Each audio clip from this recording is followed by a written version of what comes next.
they flew you in when you got hired at WCW, and was it 91? I think they Yep. flew you in. I mean, here I was thinking you was like the carting coffee around. You were like the Folgers fetcher for Shivani and Jim Ross.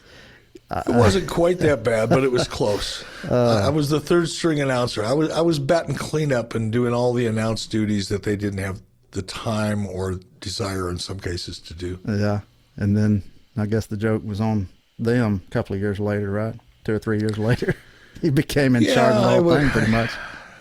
Well, and it was funny because Tony and I always got along great. I love Tony. Tony was a dream to work with.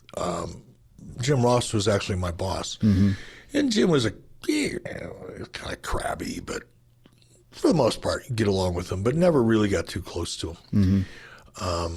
And when I ended up going from the third string announcer to the president of the company, Mm-hmm. and then turning the company around as much as I did, the dynamics of a lot of relationships changed. But the relationship between Tony and I was pretty steady. He didn't treat me any differently as the president of the company than he did as his support mechanism. Tony's a very level-headed guy, so that relationship didn't change much. It certainly changed between Jim Ross and I because he quit a couple of days after I was in charge. But I don't think because of me. I think that was probably the icing on the cake for him. For a lot of things, yeah. But there were a lot of other reasons. Just timing and chemistry and history just kind of forced the issue for him. Kind of all rolled into one there, and that just topped it off.